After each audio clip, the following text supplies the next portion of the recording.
Mary Dawson was a woman who sought peace at the edge of the woods, but peace came with a price: a burned fence, shattered windows, and a town that turned its back.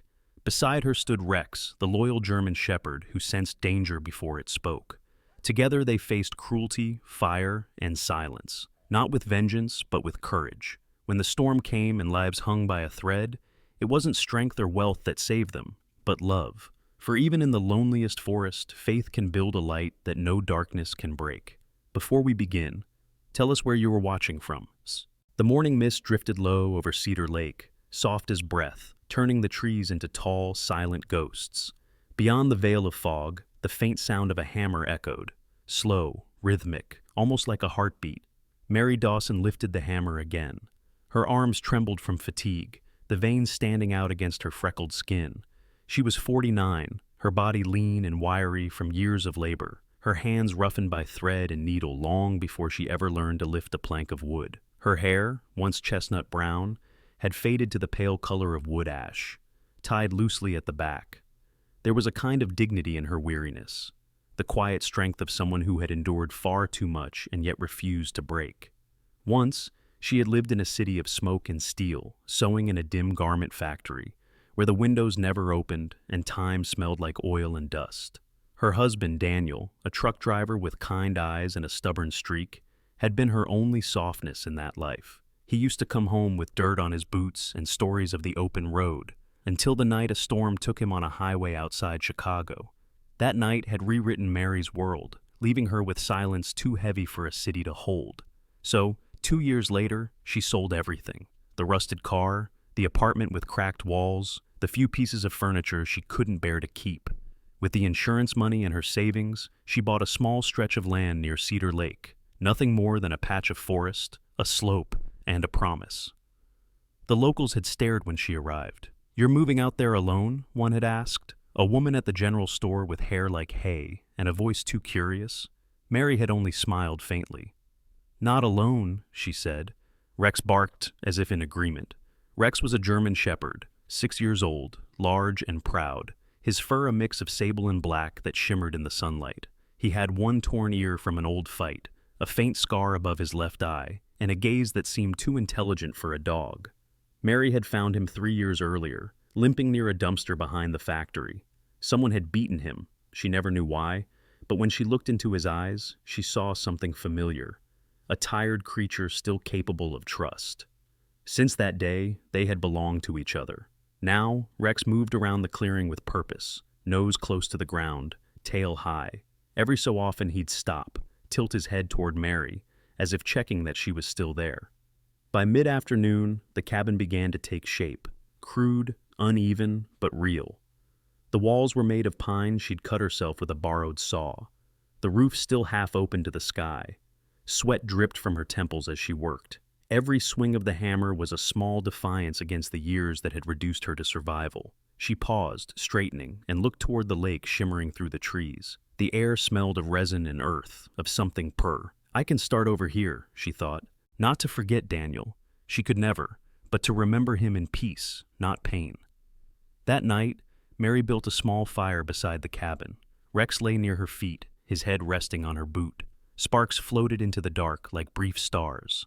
The forest hummed with its usual chorus: crickets, frogs, the slow creak of trees shifting in the breeze. For the first time in years, she felt calm enough to listen. "I think he'd like it here," she murmured, staring into the fire. Rex's ear twitched at her voice. Daniel always wanted a place by the water, said the sound of a lake could fix a man's soul. The dog let out a low, contented sigh, but peace was a fragile thing. 2 nights later, Mary woke to Rex's growl, deep, guttural, vibrating through the cabin's wooden floor. The air was cold and still. Outside, the fog pressed thick against the windows. She sat up, heart pounding. "Rex?" she whispered. He was already standing, hackles raised, staring at the door. There was a sound, soft, deliberate, like a footstep on damp leaves. Mary held her breath. Another sound, closer this time, then silence. She waited. Minutes crawled by. Finally, she forced herself to move, lighting the small lantern on the table. The glow spilled weakly across the room. Her tools, the tin mug, the coat hanging by the door. Everything looked ordinary. Still, her hands shook as she unlatched the door. The night stared back at her. "Hello?" she called. Her voice cracked slightly. Only the forest answered. The whisper of wind through pine needles, the lapping of water against the shore. She stepped out onto the damp soil. Rex followed, teeth bared in a quiet snarl. They walked slowly around the cabin. The mist curled around their ankles like smoke. That was when Mary saw it. A single footprint near the side wall, too large to be her own, pressed deep into the mud. She knelt, tracing it with her fingers. It wasn't fresh, but it hadn't been there before. Her throat tightened. "We don't have neighbors this close," she whispered. Rex's ears twitched. Somewhere beyond the trees a branch snapped. She turned toward the sound, just in time to see something move. A shadow, quick and slender, slipping between the trees. Human, not animal. Mary froze. Her instinct screamed to run back inside, but she stayed still, eyes straining against the darkness. "Who's there?" she shouted.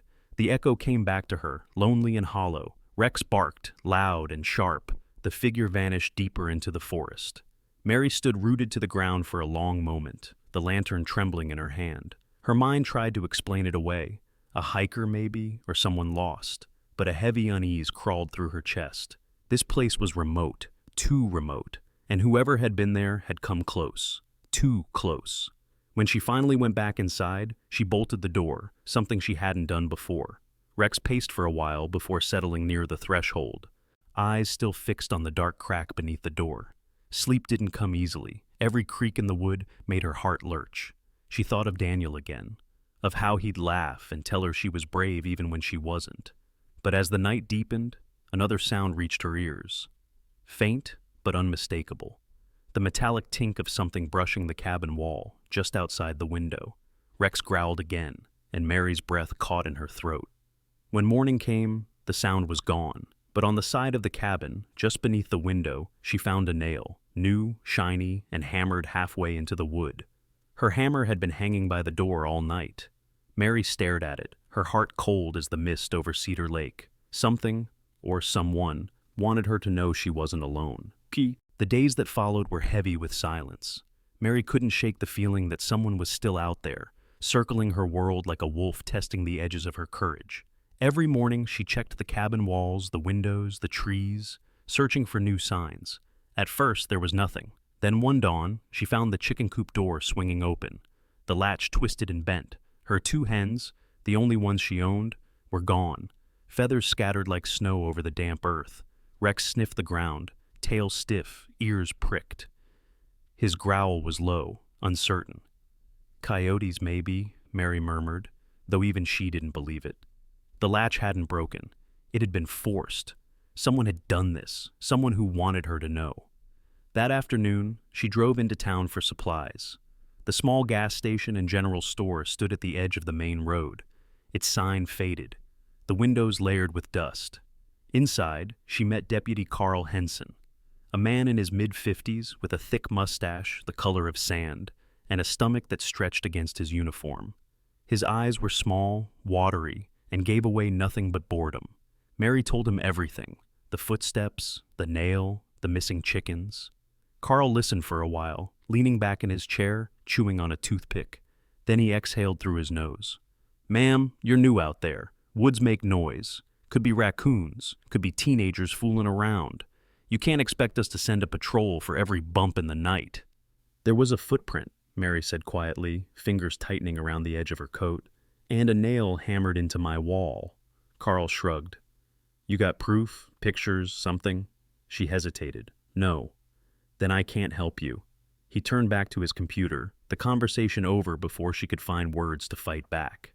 Outside, the air smelled faintly of gasoline and snow. Mary stood beside her truck for a long moment, the ache of humiliation twisting in her chest. She saw people glancing at her from the store windows, 2 women whispering near the counter, a man pumping gas who gave her a half smirk. The story had spread already, she could tell. The woman living alone in the woods. When she got home, the forest felt different. Colder somehow, though the air was still. Rex stayed close to her heels as she checked the property. The fence that bordered the back of her land had been cut clean. A thin, deliberate slice through the wire. The knife that could do that wasn't meant for farming. Mary fixed it before dusk, hands trembling not from cold but from anger. She refused to be chased off like some frightened animal. She had built this place with her own hands, nail by nail, and she would not let someone take it from her. That night, she left a lantern burning on the windowsill, its light spilling across the clearing. It was both a warning and a declaration. I see you. Around midnight, Rex woke again. His bark this time was sharp, urgent.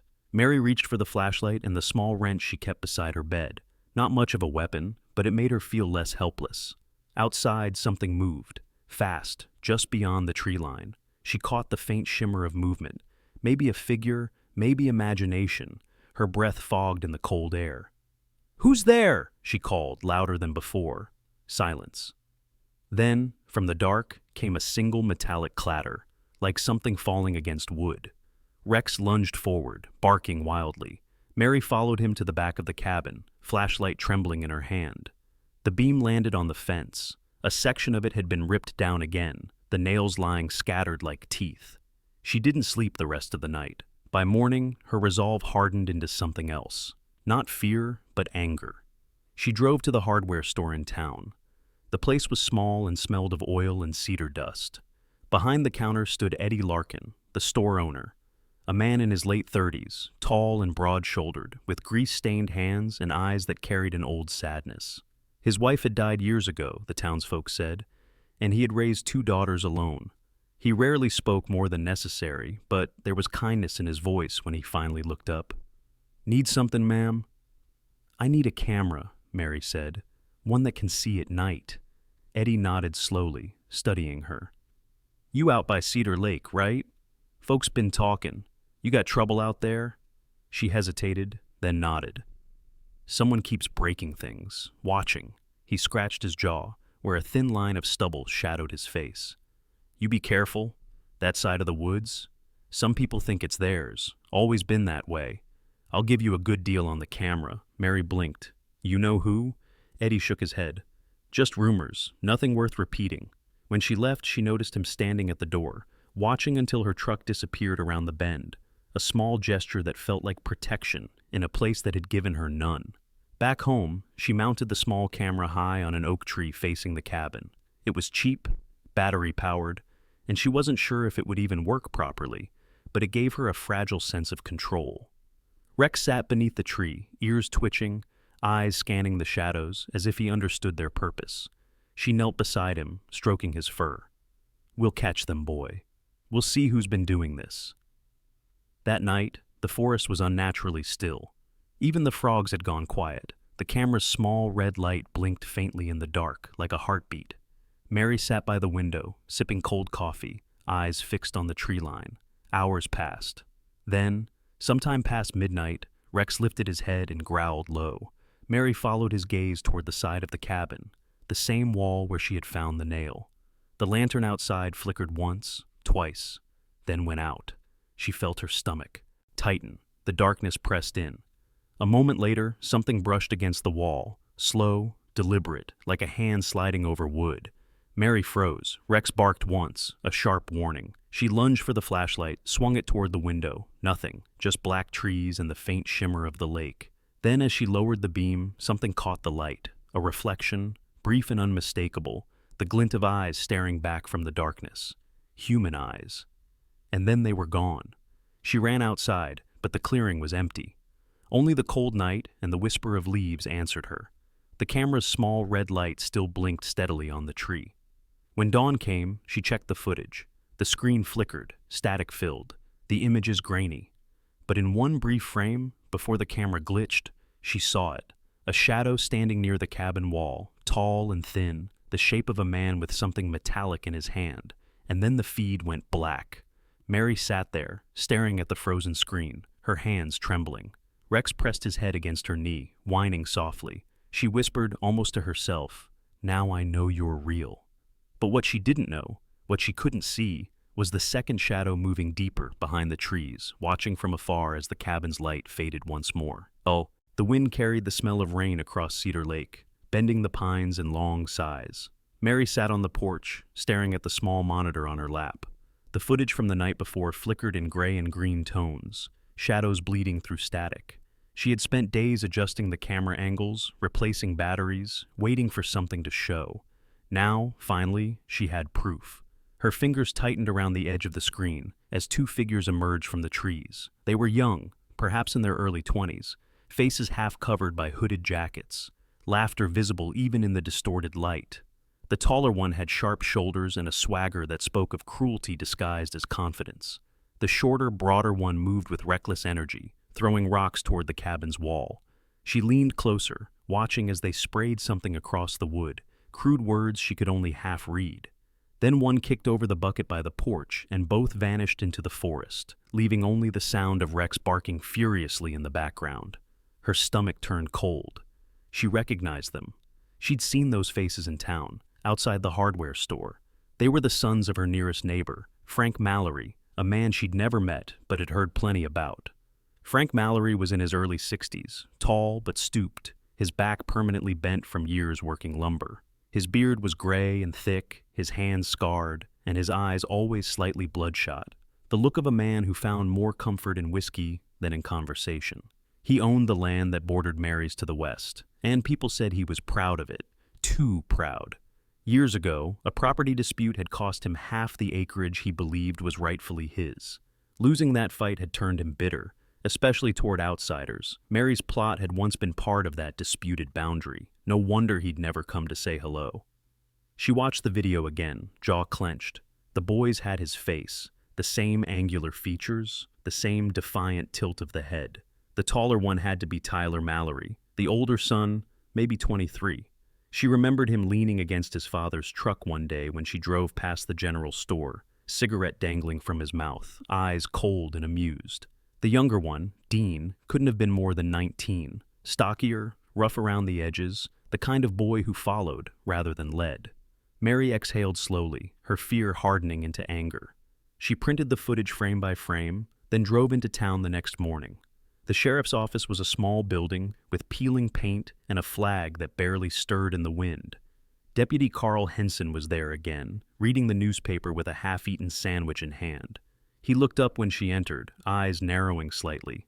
"You again?" he said. "I have proof this time." Mary placed the USB drive on his desk. "Two men, Tyler and Dean Mallory. They broke into my property, destroyed. My fence wrote threats on my walls. I have them on camera." Carl sighed, pushing his chair back. "Now, Mrs. Dawson, I'm sure you think you saw." "I did see them," she snapped, louder than she meant to. Rex, waiting quietly at her side, gave a low growl. Carl raised a brow. "You bringing that dog in here?" "He stays," she said. Carl muttered something under his breath, plugged the drive into the computer, and watched. His eyes flicked over the screen for a few seconds before he leaned back. "Can't say I see any faces clear enough for ID. Could be anyone, ma'am. Teenagers messing around. They live next door. Then maybe you should talk to their daddy," he said, tone casual, almost mocking. "Frank's a decent man. If his boys did wrong, he'll straighten it out." Mary left before she said something she couldn't take back. The drive home felt longer than usual, her thoughts boiling over with frustration. When she reached her property, Rex jumped out first, tail high, scanning the perimeter. The air felt heavy, the stillness that came before a storm. She didn't have to wait long. Late that afternoon, a truck engine growled at the edge of her driveway. Dust rose in the air as the old blue Ford came into view. Frank Mallory climbed out, his frame tall but worn, movements slow and deliberate. Behind him, Tyler and Dean followed, both smirking. Mary stood by her porch steps, arms crossed. Rex growled, fur bristling. "Afternoon," Frank said, voice gravelly. "Heard you've been bothering the sheriff with wild stories about my boys." "They're not stories," Mary said, steady but cold. "They came onto my property, vandalized my house. I have it on camera." Frank laughed, a dry, bitter sound. "Camera? You mean those cheap toys folks buy online? Don't make me laugh, lady. My boys wouldn't waste time with your little shack." Tyler stepped forward, a lazy grin on his lips. He was tall, lean, his hair a sun-bleached blonde that framed his narrow face. "You think we care about your dump, ma'am? You're the one squatting on our land." "This isn't your land," she shot back. "The county records say otherwise." Dean, the younger one, kicked at the dirt, chuckling. "Records don't mean nothing when you're dead." Mary felt a chill crawl down her spine. Rex barked, loud and sharp. Tyler reached for a rock and tossed it near the dog's feet, laughing when Rex lunged forward. "Stop it!" Mary's voice broke, but none of them moved. Frank just stood there, silent, his expression unreadable. Then, without another word, he turned back to the truck. The boys followed, still laughing. Before climbing in, Tyler pulled a bottle of beer from his jacket and threw it against the gatepost. It shattered, amber glass scattering across the dirt. Mary flinched at the sound. As the truck rumbled away, she stood in the silence that followed, broken only by Rex's heavy breathing. Her throat tightened, not from fear this time, but from the terrible helplessness that comes when the world refuses to listen. She knelt, pressing her forehead against Rex's fur. He leaned into her, tail low, his body trembling with quiet fury. "They think they can scare us," she whispered. "But we'll show them, won't we, boy?" Outside, thunder rolled over the hills. Rain began to fall, first in soft drops, then harder, drumming against the roof like angry fingers. Mary stayed there for a long time, listening to the storm rise, wondering if justice ever came for people like her, or if peace had to be built one fight at a time. And somewhere, in the distance beyond the rain, the sound of another engine echoed, faint, lingering, as if someone else had come to watch. The storm that rolled through Cedar Lake left behind a brittle calm. Branches snapped underfoot, the smell of wet earth filled the air, and Mary Dawson stood beneath the low gray sky with a hammer in her hand. Her eyes, rimmed by exhaustion and sleeplessness, no longer trembled with fear. They burned with resolve. The Mallorys had crossed every line, and if no one else would defend her, she would defend herself. Rex stayed beside her, moving silently as she stretched new wire fencing across the perimeter. His fur was still damp from the rain, darkened to a deep, smoky brown, and the scar over his left eye glistened faintly whenever the sun tried to pierce the clouds. Every sound caught his attention. The snap of twigs, the rustle of leaves, each one answered with a low, steady growl. He had become more than a companion. He was her sentinel, her shield. Mary spent the next 3 days transforming the small cabin into a fortress. She replaced the broken sections of fencing with steel wire, added motion-activated lights to the corners of the roof, and hid small cameras among the trees. Her hands blistered and bled, but she worked without complaint. She had stopped visiting town altogether. The stares, the whispers, the dismissive pity in their eyes, it was all poison. The only person who had shown her even a hint of kindness was Eddie Larkin from the hardware store. Eddie drove by once that week, in his rusted green pickup, headlights dim in the fog. He got out slowly, his tall frame bent slightly, as if weighed down by years of quiet regret. His denim jacket was frayed at the cuffs, and his rough hands looked like they'd known both kindness and hard work. "Heard there's been trouble again," he said, voice low, almost apologetic. Mary nodded, wiping sweat from her brow. "They won't stop. I've set up cameras. This time I'll have everything on record." Eddie studied her face, then looked toward Rex. "That dog of yours, he's smarter than most men I know." Despite herself, Mary smiled faintly. "He saved me more than once." Eddie hesitated, shifting his weight. "Frank Mallory's been drinking heavier lately. Folks say he's furious about something. You might want to be careful. His boys, well, they ain't just troublemakers anymore. They've got something to prove. I'm not leaving," Mary said firmly. "This is my home." Eddie gave a slow nod, respect flickering in his eyes. "Then make sure the lights stay bright. Bullies hate being seen." He tipped his cap and left, the sound of his truck fading into the trees. That night, the forest was silent again, too silent. Mary sat by the window with a mug of coffee, her fingers tapping against the wood. Rex lay at the door, tail twitching, ears pricked. The clock ticked steadily, each second a reminder that peace was fragile. Sometime after midnight, the motion light above the porch flared to life. Rex shot up instantly, a deep growl rolling from his chest. Mary's pulse leapt as she grabbed her flashlight and camera. Through the thin curtain, she saw movement, a shadow slipping near the fence line, then another. The lights blinked again, catching the gleam of metal. "Not this time," she whispered. She opened the door quietly, camera in one hand, phone in the other. The air was thick with humidity, and the smell of gasoline hit her nose like a slap. Her heart froze. At the edge of the clearing stood Tyler Mallory, his face half hidden under a hood, a red gas can in one hand. Dean stood beside him, holding a crowbar. Their laughter was low, mean. the kind that came from boys who had never been told no.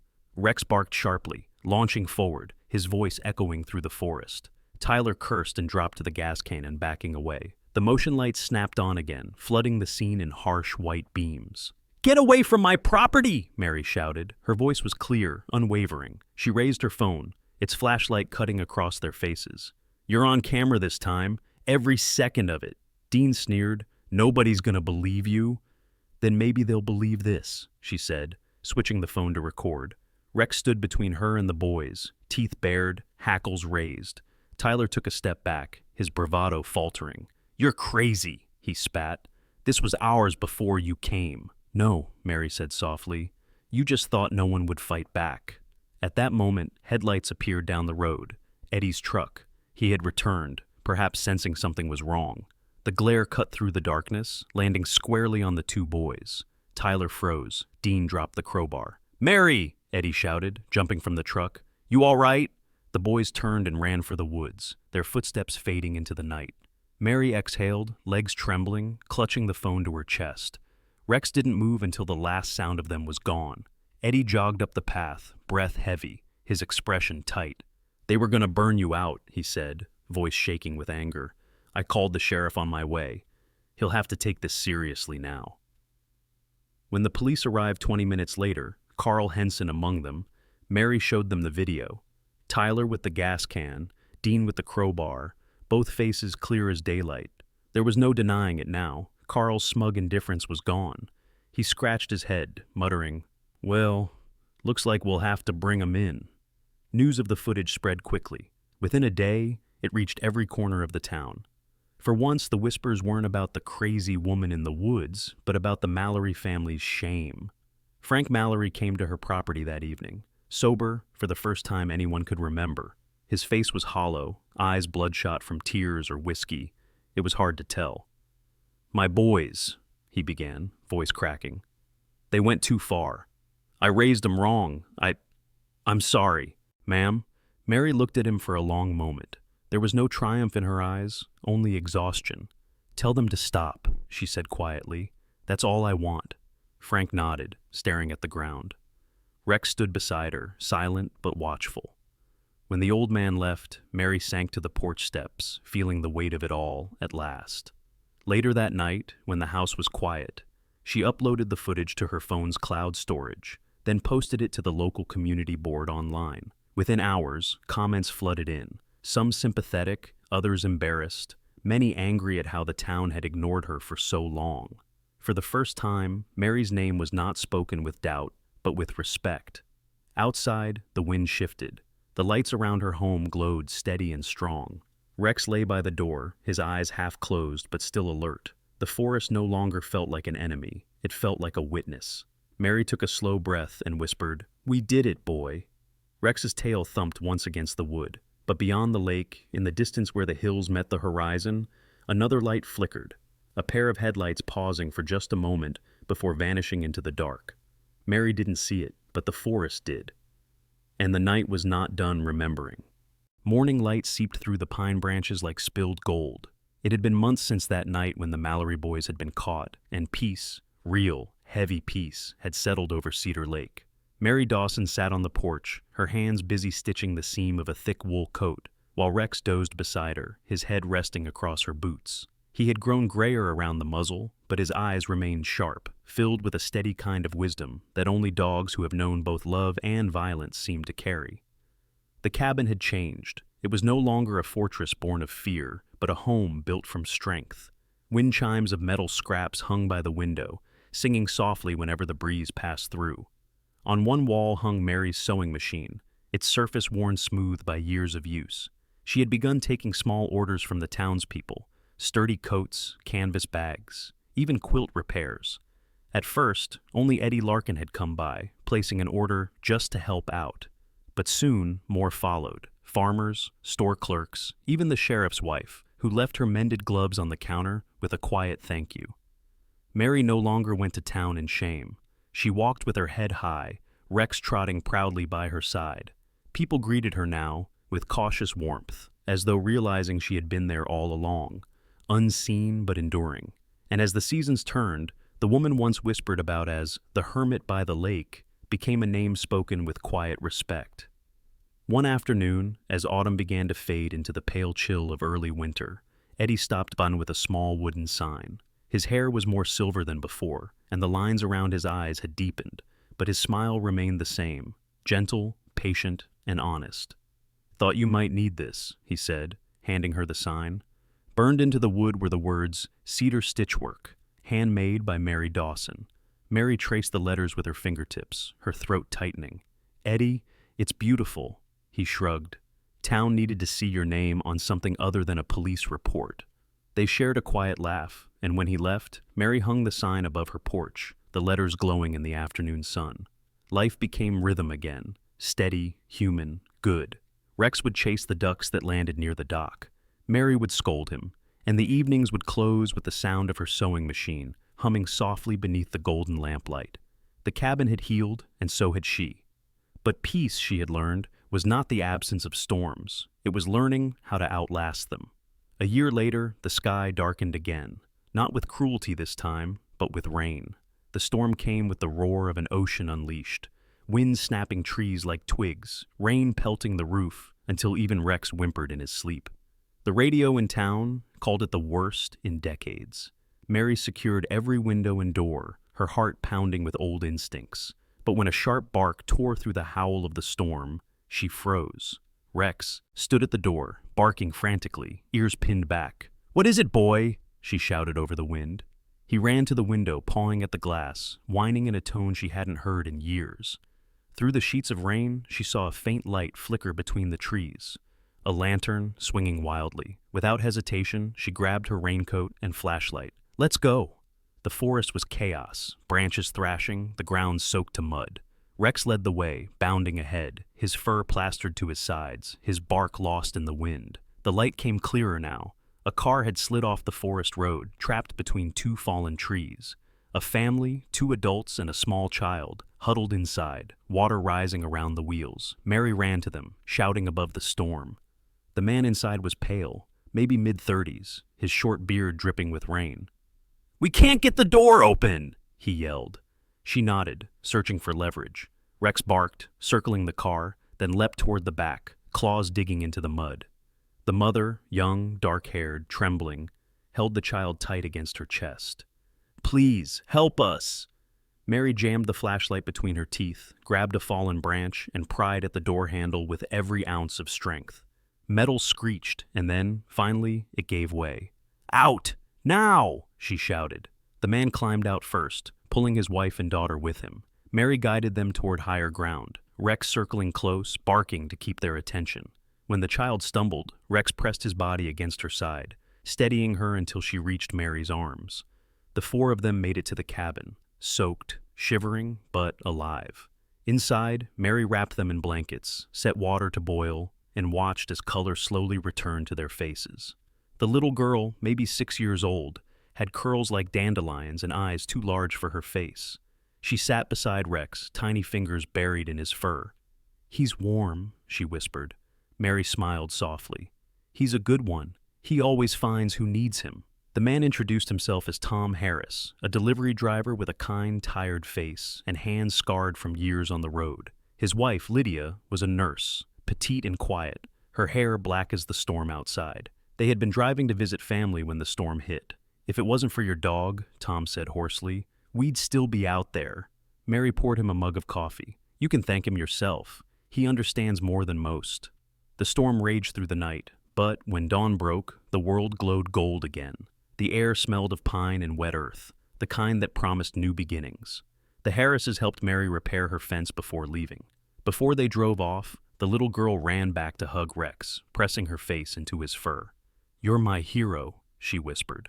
A week later, reporters arrived, then town officials. Somehow, the story had spread. The woman and her dog who saved a family from the storm. Cameras flashed, interviews followed, and for the first time, Mary felt pride not for what she had survived, but for what she had done. At the town hall ceremony, the mayor, Samuel Carter, a man in his late 50s with silver hair and a polished voice, handed her a small plaque. "For courage and compassion," he said. for reminding us that heroism can live quietly in the hearts of those we overlook. Mary looked out at the crowd. Eddie stood near the back, smiling. The Mallorys were nowhere to be seen, but that didn't matter. What mattered was the peace inside her chest. She took the microphone, her voice steady. "I don't have much," she said, glancing down at Rex lying at her feet. "But I have love and courage. He taught me that." The crowd applauded. That night, back at the cabin, Mary sat on the porch with Rex beside her, watching the lake shimmer under the stars.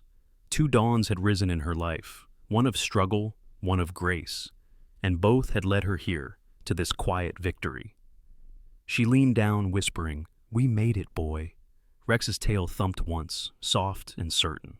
The forest answered with silence, peaceful, alive, and finally hers. Bo. When the storm finally passed and the sun rose again over Cedar Lake, Mary realized that what had carried her through wasn't just strength, it was grace. The kind of grace that doesn't shout, but whispers. The kind that God places quietly in the hearts of those who refuse to give up. Rex had been her guardian angel, yes, but maybe he was also a reminder that heaven often sends help in fur and loyalty, in the warmth of a silent companion when the world feels cold. In Mary's story, there were no grand miracles, only small ones that built upon each other until they became something unbreakable. And isn't that how God works in our lives too? Through love, through courage, through every sunrise after a storm. If you believe that every act of kindness is a spark of divine light, if you've ever been saved, by faith, by love, or by a loyal friend, then take a moment to share this story. Leave a comment to tell us who your guardian angel has been. And if this story touched your heart, don't forget to subscribe. So, together we can keep sharing the quiet miracles that God still weaves among us. May His blessings guard your home, your loved ones, and your faithful companions, just as He watched over Mary and Rex beneath the whispering pines.